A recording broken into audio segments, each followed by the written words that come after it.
It is Thursday, November 2nd, 2023. This is the final World Series edition of Baseball Today, presented to you by friends over at SeatGeek.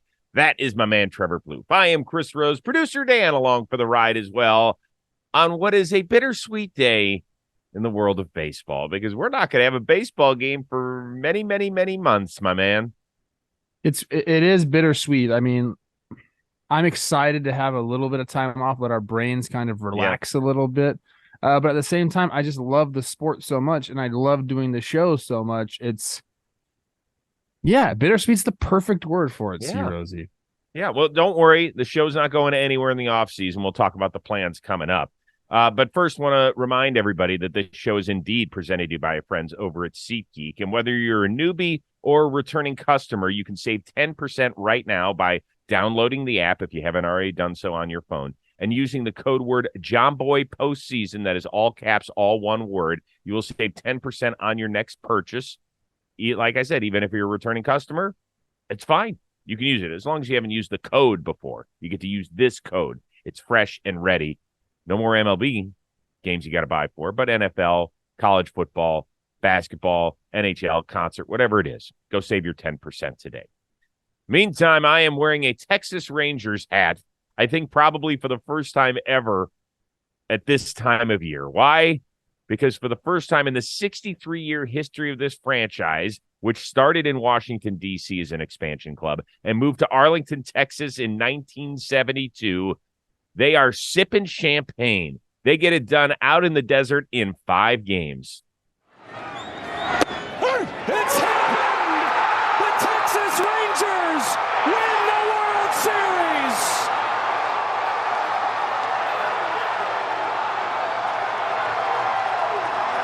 It's unreal. I just can't count my blessings enough to be part of this group, ownership, front office, this group of determined men that were so resilient all year. This is unbelievable. It's been a long time coming, and this was a long season. We had to face a lot of adversity, but we were able to survive all the way to the end. What a group, to be able to come out here and accomplish that and battle, have all these wins on the road, to never be able to do it. This is just a hell of a group, and I can't be more proud to be here. I mean, I'm letting out tears on a baseball field. I haven't done that since I was a little kid. We had a tough year last year. Nobody wanted to be there. Coach came in, said right from the jump, this is our goal. We've lost some big pitchers. I think all of our all-stars got hurt at some point during the year, and we just kind of next man up mentality. Guys just kept grinding, having fun, showing up every day, being pros, and we came out on top. By the way, those 5 voices, if you're joining us audio only, Bruce Bochy, Nathan Eovaldi, World Series MVP Corey Seager, Marcus Semien, and Will Smith, who became the first player in North American pro sports history to win 3 rings, 3 straight seasons with 3 different teams. And we all thought Shohei Ohtani was going to be the most sought-after free agent in the offseason. Ha ha! Go get that guy, you'll go get your ring. All right, Plouffe. What surprised you most about the World Championship Rangers? Oh, shoot. I think I don't know if this surprised me the most, but the fact that they were able to continue the cluster offense, the fact that they were able to hold late leads, the fact that they had their starting pitchers go lengths that they needed them to go. They just did everything they needed to do. So I think that really surprised me, because usually things like that, they don't all work out. But for this team, it just seemed like they were inevitable. They had a tough ALCS where they had to go do it, but they produced when they needed to produce. I guess if I had to give one thing, it would be that Spores was who he was in the postseason. Leclerc, I know the end numbers don't look great, but he performed exactly the way he needed to perform. And then Chapman did enough to to solidify the back end of the bullpen. So I would lean bullpen, and I think a lot of people probably have that answer. It's either that or they just took advantage of every mistake and put up these cluster innings. I mean, both of those things were what they needed to do, and it surprised me that they did it the entire postseason.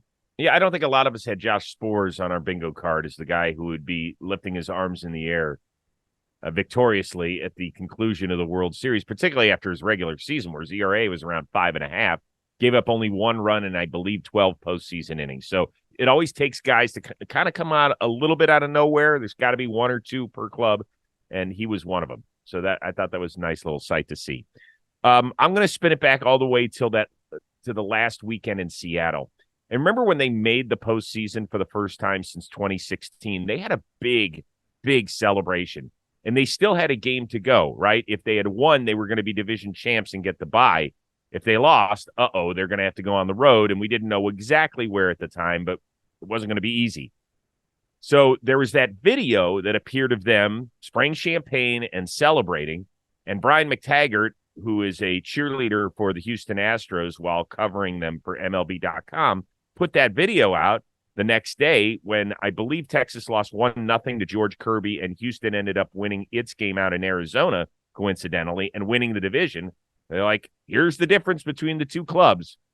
One did a champagne toast in the Houston Astros when they made the playoffs and tipped their glass, and Alex Bregman came out and said, I wonder what it's like when the Astros aren't going to win the AL West. I guess we'll never know. And that whole bit, well, Texas rallied from that. I don't know if they used it as a rallying cry. I don't know if they all talked about it saying, boy, all these people are pointing at us and saying all we did was celebrate a playoff berth instead of keeping our eyes solely focused on the task at hand. I don't know. But something galvanized this group to the point where they went 11-0 on the road in the playoffs, something we've never seen before. I really doubt that McTaggart's the guy that they pointed to. That guy, we don't like what he said. It's not him. Maybe watching them, the Astros, that is, celebrate winning the AL West. I mean, that you could look at that and say, dang, like they went out and stole that from us. That pisses us off. But you're right. I mean, the road victory thing is so interesting. But it coincides with what I said and what they do on offense. Like those cluster innings shut the crowd up, man. Like they could suck the momentum out of a building just like that. You hit a 3-run homer, it's gone. Like they're built to go on the road and do that because of that offense. Tip of the cap to Nathan Eovaldi. My God, I don't know how he wiggled out of all those jams yesterday. If you just look at it, put 2 on in the first, including the leadoff man, got out of that. 1 in the second, including the leadoff man. 2 in the third, first 2 on, got out of that. Runner on second, stranded in the fourth. Bases loaded, 2 outs in the fifth. His only clean inning came in his final inning of the year, the 6th inning. So Arizona's inability to push something across and Eovaldi's ability to wiggle out of jams on a day where he walked 5 batters in a game for the first time in a decade. It's the reason we're talking about the Rangers being world champions instead of getting ready for the series returning to Arlington for Game 6 tomorrow. Yeah, I mean, you have to tip the cap to him because he did get better when runners were on. Like, he got sharper with his pitches. Like, they were located better. Whether or not the conviction was there, I guess he can tell you that. But you have to tip the cap, but then you also have to say, come on, Snakes. All those opportunities, I believe they went 0 for 9 with runners in scoring position. Brutal. And you're bunting your 3-hole hitter, and a lot of people are mad at that. I'm not that mad at that, C. Rosie, because I don't think Gabriel Moreno's a typical 3-hole hitter. And this is the type of baseball that they play. And you gave yourself all these chances, 5 straight innings with runners in scoring position, and you just didn't get the hit. Or you didn't even put the ball in play also. Like, you don't have to get a hit every time. So you could talk crap about them bunting, but the reality is you got to get hits with runners in scoring position. Let's move on to the MVP, Corey Seager. Second time in his career, he is a World Series MVP, joining Hall of Famers Sandy Koufax, Bob Gibson, and Reggie Jackson. And he joined Mr. October as the only players to do it with 2 different teams. He's probably going to finish runner-up to Shohei Ohtani for the AL MVP as well. Do we need to consider this one of the great seasons in history? When you said that, immediately I went to no. But then now that I'm thinking about it more and more, this guy one-dotted it during the season. Mm-hmm. Now, it was only in 477 at-bats. He missed some time, but that's still a good chunk of the season that he was there performing, okay? And then he one-dotted it in the postseason, and he won World Series MVP. What else can you do? Like, it has to be one of the best seasons of all time because he accomplished everything. Mm-hmm. He did it all. And You might have someone that had a better regular season than him or, hit more homers than him. But at the end of the day, Corey Seager put up a 7-WAR season, won dotted it the entire way through, and won World Series MVP. If you ask somebody, hey, would you rather hit 50 homers and drive in 130 or do everything that Corey Seager did, they would pick Corey Seager every single time. So, yeah, it was one of the best seasons of all time because you just can't do anything better than that. Was it better than Judge's season last year? Yeah. Really? I think okay. It just depends on where you're at in your career. They've already gotten paid, right? So that doesn't matter. Right. I think Judge would rather have this season that Corey Seager had than his season. So yes. I agree. The reason you're probably going to lean no is because he played 119 games. He still led the American League with 42 doubles somehow. I can't believe that. He was on pace. Nobody plays 162 games except the guy who lines up next to him and Marcus Semien, right? So very few guys do that. But his 162 game pace was 57 doubles and 45 ribs. All in total. I'm sorry, 45 homers. That's my bad. He's about to have his second top 3 MVP finish and his third top 10, and he doesn't turn 30 until the end of next April. He is on his way. Only 170 homers in his career. He's probably going to end up getting over 300 or 350. But, there are a few guys you'd rather have at the plate in October than this dude. So that's simple. Yeah, he's got a lot of time left to stack those counting stats. Yep. I don't know. He's not going to be a 500 homer guy. No. I mean, we don't know what he's going to develop into in his later years. Some guys turn the power on where other parts of their game kind of go down. I'm very curious to see, how long he can stay at that position because we've been talking about that forever. Mm-hmm. Eventually he'll have to move off there. It'll be for the betterment of the team. But yeah, I just the homers that he hit in the postseason, the big moments, he put the team on his back, dude. Like this is one of the best seasons we've ever seen. Fun to watch him. And also fun to watch Bruce Bochy, who has now become the 6th manager to win at least 4 World Series titles. First one to do it with multiple teams for Boch. Now, you'll remember in the offseason, Rangers GM Chris Young actually coaxed Bochy to come out of his 3-year retirement and join this squad. I was sitting on a recliner there in Nashville and just enjoying myself when he called me. And I tell you what, I'm so honored to ride with these guys. They inspire me with how resilient they've been. But to get this call, be part of this, I know how blessed I am. And I can't thank these guys enough. So he was throwing out the flowers to his team, which he does so well. But does this squad win the World Series without Bruce Bochy at the helm? You always have to put these questions on me, bro. Yeah, I think they can. They have enough talent on that team to do it. But I think Bruce Bochy definitely helped them, without a doubt. I think his demeanor is perfect for a team like that, for a season like they had. The calm demeanor, it's confident, dude. It's not just calm and it's a confidence, a quiet confidence,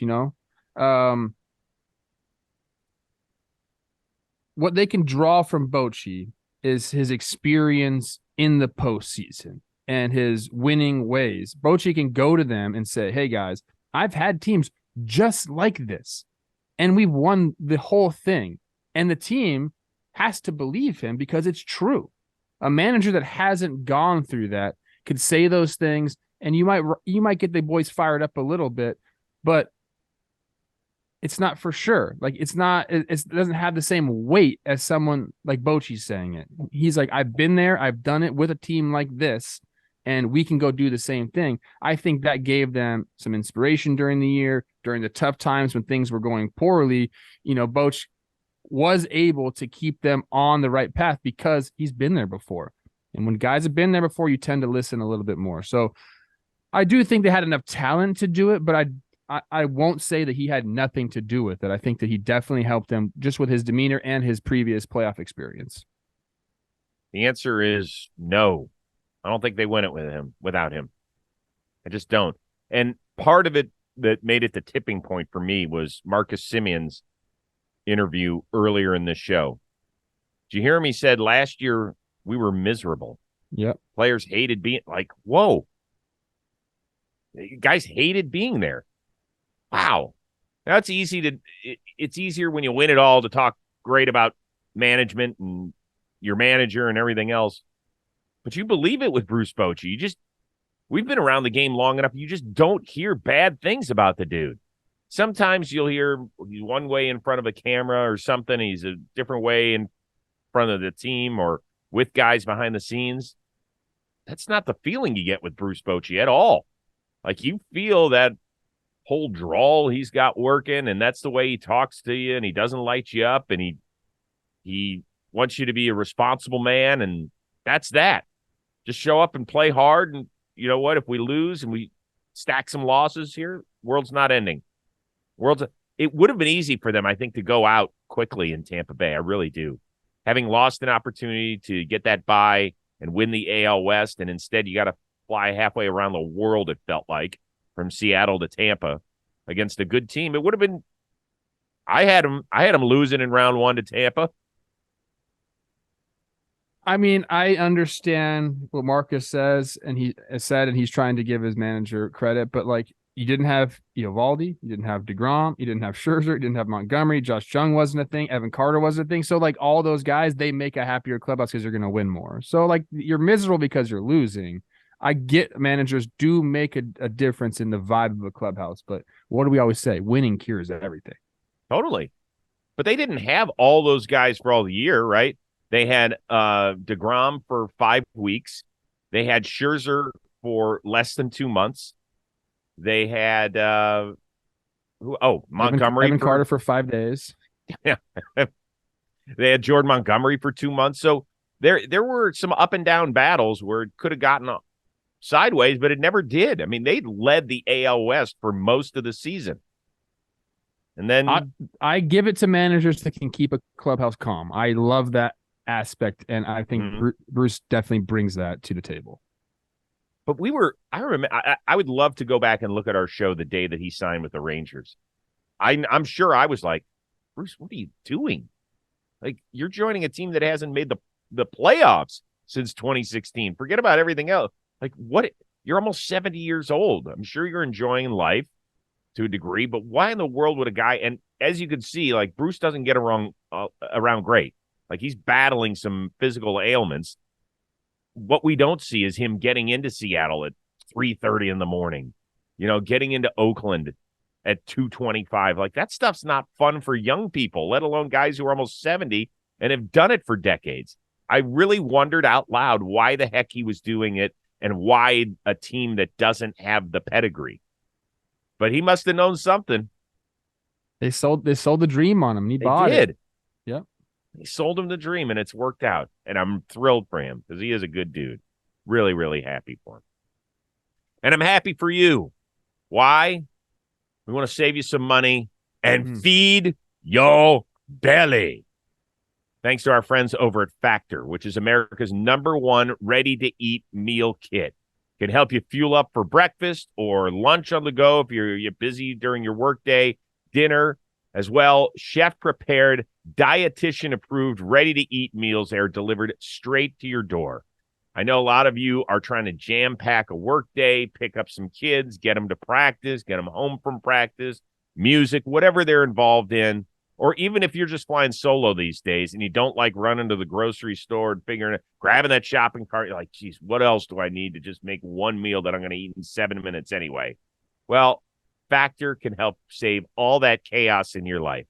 They've got fresh, never frozen meals. They are ready in just 2 minutes. So all you have to do is eat and enjoy. So adjust your stride this autumn without missing a step. You get to choose from 35 plus weekly flavor-packed, fresh, never frozen meals ready to eat in 2 minutes. It's that simple. For me, I love it when we get this delivered to our door. Middle of the day is really hard for me. Like, I open the fridge and I stare. I'm like, what do I want to make? Well, I grab one of these Factor meals, put it in the microwave, heat it up for a couple minutes, and Rose's belly is full and feeling fine. So head on over to factormeals.com/today50. Yes, use that code today50 you're going to get 50% off, which is a big deal. That's the code today50 at factormeals.com/today50 to get 50% off. All right, we continue on. Corey Seager, one of the many high-priced players to leave a winning situation, then sign with the Rangers, who lost more than 100 games 2 years ago. Jacob deGrom was another one. Now, obviously, he hadn't pitched since May, ended up blowing out his elbow and the whole bit. But do you remember what Sal Licata on SNY was saying about deGrom the day that he picked the Mets or the Rangers over the New York Mets? He chose the Texas Rangers, who won 68 ball games a year ago. He doesn't care about winning. He doesn't care about having his number up there beside Mike Piazza and Tom Seaver. He didn't care about that. So when players are saying that they're signing because they really think that a team has a shot at the World Series, which is what deGrom said, do we really have to start believing them, even though it seems comical at the time? First off, why is that guy so upset? It's not personal to you at all. The guy made a life decision, has nothing to do with you. Please don't take it personal. My goodness. I'll answer that question. Because he's a New York City blowhard whose job it is to be relevant. And so the louder you scream, the more people will listen. That's why. I don't subscribe to that. I don't do that. Do we have to believe every single one of them? Of course not. Of course not. Now, I will say this, though. Those big free agents, I was only a free agent really once, and I didn't have the pedigree or the leverage that some of these guys get. But when you're a free agent, teams do share with you the future plans because they want to sign you. You're a free agent, so you can talk to any team. They have to convince you. Now, I'm guessing Chris Young went to Simeon and Seager and said, like, we're going to give you a bunch of money. Like, we're going to give you a fair contract. And then also, that's not going to be it. Like, this is what we're going to do. When Eovaldi, I wonder if they went to those two guys in particular and said, listen, when Eovaldi's a free agent, when Jacob deGrom's a free agent, we're going to get those guys. Because that's the only way you can convince someone is saying, our owners are going to continue to spend, we're going to get our guys, and we're not going to stop. Now, what they sold Jacob deGrom, maybe all the same thing, that we're not going to stop. I think that's the biggest thing. If you have an organization telling you that, like, we're in it, we're going to go for it. And Kyle Gibson came on our show, I don't even know when it was. He said 2023 is when they expect to win. He said that. That was a couple of years ago. And we're like, what are you talking about? How is that going to be possible? But how is it possible? You continue to go out and get good players when they're available to you, whether it's via trade, whether it's via free agency, like, you go and get them. It's easier said than done because you have to have guys pick your franchise, but I think they sold that aspect of it, Rosie, that we're not going to stop until we have the roster the way we want it. But to answer your question, no, of course we don't have to believe everybody that, they sign there to win a World Series, because sometimes it's just not the case. In this situation, obviously it happened, and I'm just saying I'm sure that that's what they were selling, was the fact that we're going to continue to acquire players until we get our desired roster. Yeah, I think that if I were to be a guy who got $185 million or somebody, and I sat down in front of a microphone, I think I would probably answer it something like this: like, listen, these guys have shared the vision of a World Series, and I have sat down and listened, and I can believe it. And I am hopeful that we get there. Like, I think with the addition of guys that we're making, we're going to get there. This franchise hasn't, but I want to be part of something that's building. I think probably not that he made a mistake, but the thing when he said is, I want to win a World Series, so I'm joining the Texas Rangers. When you do say that, and I'm sure when we heard that on our show, we were like, once again, what are you thinking? You're joining an organization that's never won anything and hasn't been to the playoffs in 6 or 7 years. So I understand a little bit what Sal was saying from that standpoint. I didn't agree with his tone because you're right. It's not a personal thing. And by the way, who cares what people choose? If they want to go somewhere for $185 million just because they want to make the money and have no shot at a ring, that's perfectly fine. Yes. His name is Sal. Sal. He's an SNY. SNY and the Fan. I guarantee you that if the Yes Network called Sal up and said, we're going to double your salary, he would go to the Yes Network. Yeah, but his explanation would be that the visibility of Yes Network would be Okay, great. Great. Then I could do it. Who's the least visible marketplace? Tampa Bay or something like that. I guarantee he would pick up and leave to go somewhere else because the money was better. People got to put themselves in other people's shoes and understand the process of this. Yeah, I hate it when they just they don't consider that aspect of it, what they would do in their own life. They just want to complain about what somebody else did. Come on, man. Yeah, it has nothing to do with your life. So just leave it be. I've never, I understood at a very early age, and I don't know how old Sal is. What is he, in his 40s, maybe, something like that? He's old enough, certainly, to know better, that it doesn't matter. You never should take it personally, ever, with this sort of stuff. Now, once again, we're going to hear this time and time again in this offseason. Guys who are leaving really good situations, like Corey Seager, if you just spin it back a year even, Corey Seager leaving the Dodgers for the Rangers seems baseball-wise moronic. If you really think about it. There was nobody there, and he was leaving the most consistent franchise in baseball for one that was selling a hope and a dream. And $325 million.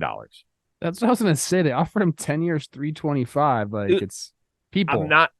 I would never begrudge somebody. But what I'm saying is that you can't ever make the argument in that situation that I'm leaving for a better baseball situation. That's all. So, yeah, you can, just because the Rangers hit it out of the park with this doesn't mean that we always have to buy what somebody is saying. Yes. Agreed. We can agree on that. Agreed. Okay. I just thought it was interesting. In the meantime, what a run for the Arizona Diamondbacks. 84 wins during the regular season, which ended up being the second fewest ever for any World Series competitor.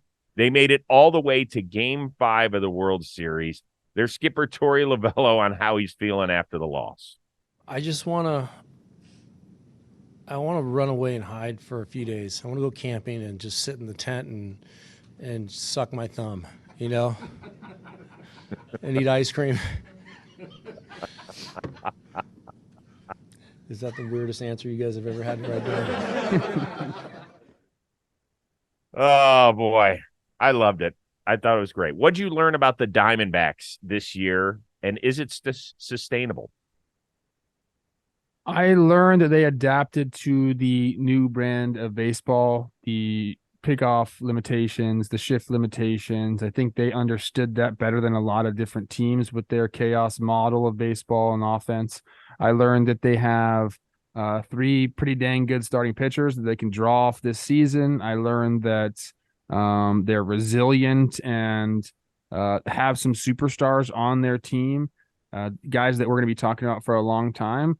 And I learned that they have one of the better managers in baseball with Torey Lovullo. I hadn't paid a lot of attention to it. I mean, I know Torey. I've known Torey for a long time. Great guy. I haven't really paid attention to what he's done on the baseball field in Arizona because we've been talking about other teams for a long time in that division specifically. So they have a good thing going there. They have they made some really good trades to get some really good players over there this year in Gurriel and Moreno. So I'm excited for the core that they have there. And I posed this question on Talking Baseball last night. Who's the favorite to win the NOS next year? It'll be the Dodgers still. Dodgers. Well, Vegas favorite, but your favorite. Dodgers, Padres, Snakes. The Dodgers. You think it'll still be the Dodgers? Yeah, I think if you look at Arizona's situation, so they've only got 2 prominent free agents, and that's Longo and Tommy Pham. They got a lot of guys that are arbitration eligible. I'll be curious to see where they head with payroll, because guys start to get expensive in that last year of arbitration. And sometimes, dude, you go to the World Series, you better not be cutting payroll. I'm not saying they're going to cut payroll, but there are going to be some guys, right? You're going to have to pay Zach Gallen at some point. This is when you pay them. Pay them. Let's go. I understand, but you understand that not every team thinks that way. Particularly one that just lost its local television deal and now its games are being broadcast by MLB. So we don't know about the financial situation of every team. There was a report out there by The Athletic yesterday by Evan Drellick who said that the Padres had to get a short-term loan just to beat payroll. You know who called that? Me and Talking Jake called that way back when. Okay, but so I'm just saying is that we don't know. I'm not here to defend owners at all, but nothing surprises me with these dudes in the way that they think. They don't think like, hey, we got this close to it, let's step on the accelerator. It's, okay, can we put together a really good team while still putting a lot of money in my pocket? You know that. So that could be part of the deal. I mean, I don't know. I think when you have a chance and you have a season like this and you have players that you need to lock up. Zach Gallen's a free agent in 2026. So you got 2 more years for you. Now's the time to try to get him. And like, you know, you need people like this, and you need to get these quote unquote discounts if you're in that situation. So like, let's go lock some of these guys up, because guess what? That's what the good teams do. As of right now, Ketel Marte is scheduled to be their highest paid player next year at $13.6 million, which is very, very reasonable. Zach might get there in arbitration. He made 5.6 this year. Yeah. I could see it doubling plus some. He'd be right around there. Yep. They were fun to watch. I thought they were great. I thought they had no chance in the playoffs because I didn't trust their bullpen, and they didn't have a third starter when they went into the playoffs. They just didn't. Now Brandon Pfaadt's a stud. You got Ginks there in the back end of the bullpen. He should try to get locked up right now. Yeah. Both sides. Yeah. He was phenomenal. And Sewald, with the exception of last night, was fantastic for them down the stretch. And game one, you're right. Game one. Yeah. We could still be playing ball. It could be a 3-2 series, not for game one. What a bummer. And Corey Seager. You're right. I think that Torey Lovullo got a ton of points nationally. The way he handled everything. He's one of the few managers who speaks like a human being. You know, I loved him when he said he wanted to suck his thumb and eat ice cream. That's so relatable, because that's what for you. That is so relatable. Oh my God. Holy smokes. He just nailed it to a T. I was like, do you have a camera in my house or something? Because that's what I do most days, is suck my thumb and eat ice cream. So. No, you don't, see Rosie. You're out building stuff and fixing things, and you have a tool belt on. I did clean up all the Halloween decorations. Oh, I got to do that. We did it the night of Halloween. Josh, our oldest, was here. He helped out big time. That was so nice of him. He crushed it here. Finally, our buddy Jake. Greatest lifeguard ever. Working it out by the pool in Arizona there for Game 5. Got on national TV, no less, with his belly shirt and everything. Were you a little disappointed he didn't rip off the T-shirt and kind of dive into the pool at some point? No. What else is there to show? Like, he was exposed almost completely, and he needed that Snakes Alive on. I was happy with him. I feel a little bit bad, but then I started to think about this. Most people, when they say, oh, man, I got to take a work trip, I got to fly somewhere for work, you know, it's kind of like they check into a Holiday Inn Express and they have like meetings and like just horrible days of listening to people talk you probably don't want to listen to. Jake's idea of a business trip is flying out there for a day, hanging out by the pool, watching a World Series game with a bunch of people who adore him. So I don't feel bad for him too much. I love Jake. So it was phenomenal. And I may or may not have put in a call into someone I know at Fox to make sure he got on TV. Very good. Did he fly home last night? He did. No way. He moved his flight up? I believe he red-eyed it last night. Red-eye. He was scheduled to go anyway. That was the last game in Arizona, regardless. Wow. Yeah. That is amazing. Yeah, we recorded. He has been a stalwart on Talking Baseball. He doesn't miss much, but he missed yesterday, the last show of the year, because of that. But we said it's okay. Wow. He's got the life, man. He's got the life. He does. That is a good look for him. All right. We're going to be back at it again on Friday. We do have our SeatGeek question of the week, so please get it in by Thursday afternoon. I'm just telling you, social media channels at Chris Rose Sports, send in a good creative question for us, please. giving away $1,000 credit to use on SeatGeek. That ain't bad. Awesome. All right, man. Baseball season's over. Over. Bittersweet. Yeah. Talk about the Rangers parade and maybe the upcoming free agency, maybe some managerial moves. You'll have to tune in and see. For our one-of-a-kind producer, Dan Rourke, and the uber-talented Trevor Plouffe, I am Chris Rose. We will see you Friday on Baseball Today.